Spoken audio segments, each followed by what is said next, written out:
for those other people? No, they left.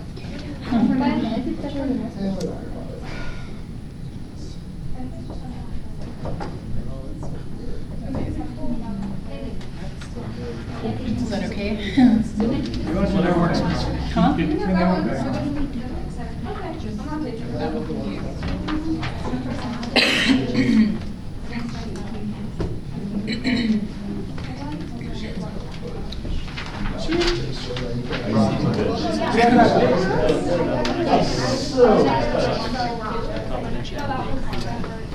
Trade secrets.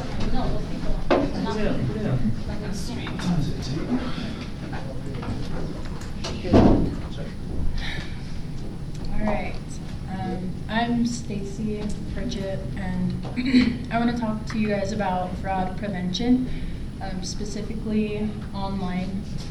And I've been doing that for 6 years now. And so it's not really what I'm going into, but there's a lot of really good tips, even though it can make you kind of paranoid about doing anything online.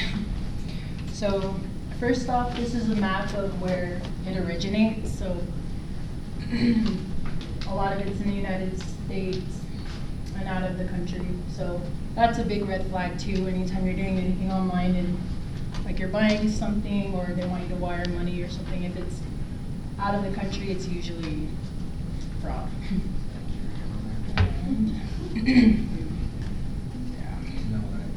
So, and it's just a growing problem as the internet becomes more popular.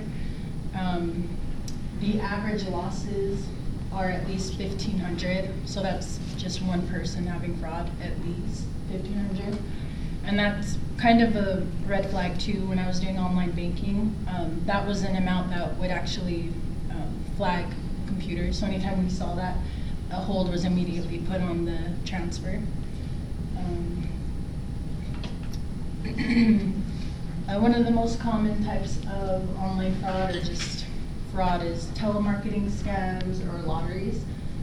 I don't know if any of you guys have gotten text messages like this where you've won money and you just have to give your account number and all that stuff. So it's obviously too good to be true, so you shouldn't do it. You want to first think to yourself, did I enter this lottery or have I done any business with this company? My dad actually called me from Virginia and he's like, oh, I just won this, I think it was a gift card, and he just had to give them all his information. And just like with customers, they want so bad to believe it, so they'll fight you on it. And you're like, if it's too good to be true, just don't do it. Otherwise, if you did give them information, change that information. So like if you gave them your card number, immediately shut down your card. Whatever they have, they will use. Phishing emails, I don't know if any of you guys have gotten those. Pretty much it can look like it came from your bank or anywhere. There's grammatical errors. It wants you to enter in all your information. I've seen some where it's going to a guy and they're like, okay, enter your maiden name, like stuff like that. It doesn't make sense.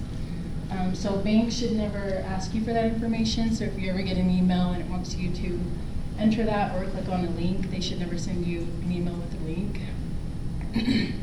And if you're in doubt because it is from your bank or a bank nearby, you can always go to the branch or find a number online or just a number you have for them. But don't ever use the numbers inside the emails because it can get pretty elaborate. Well, they'll even have people that answer the phones and tell you what you want to hear.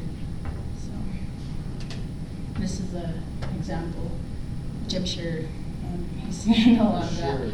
There's grammatical errors. There's it's not even a name, like it says dear sir or dear customer. So if it's from that actual company that you're doing business with, they should have your name. And I mean, I just don't advise doing anything online with your personal information. And online dating scams, these are really sad. When I started working at doing online banking, one of the things we had to do if a person was a crediting customer, which is somebody who got a transfer into their account from somebody else, like it was stolen from somebody else, we had to ask them, like, who is it from? If they say fiance, we have to ask them if they actually met that person. And I never had anyone say they have. Like they always say, oh, they're out of the country, or they're visiting, I'm buying their ticket for them, and stuff like that. So it's usually people, yeah, so I just put maybe don't date online and go out and meet someone.